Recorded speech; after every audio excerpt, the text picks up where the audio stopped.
এক দশক পর চতুর্থ একক স্টুডিও অ্যালবাম নিয়ে ফিরছেন ব্রিটিশ পপ গায়ক ও অভিনেতা হ্যারি স্টাইলস। চলতি বছরের মার্চে মুক্তি পেতে যাচ্ছে তার নতুন album kiss all the time disco occasionally. সম্প্রতি ইনস্টাগ্রামে অ্যালবামের একটি ছবি শেয়ার করে ভক্তদের সঙ্গে সুখবরটি ভাগ করে নেন তিনি।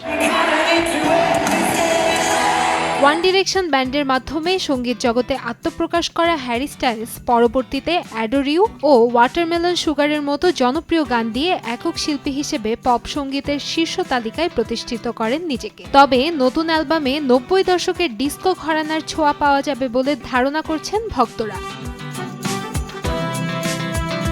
এর আগে ২০১৭ সালে সাইন অফ দ্য টাইমস দিয়ে একক ক্যারিয়ার শুরু করেন স্টাইলস।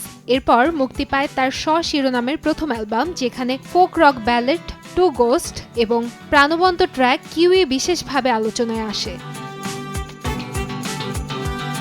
গান নিয়ে বরাবরের মতোই এক্সপেরিমেন্ট করতে পছন্দ করেন হ্যারি স্টাইলস। এবারের নতুন অ্যালবামে কী ধরনের চমক আনতে চলেছেন হ্যারি তা জানতে মুখিয়ে আছেন তার অনুরাগীরা। কান্তাময়ী স্নেহা, সময় সংবাদ।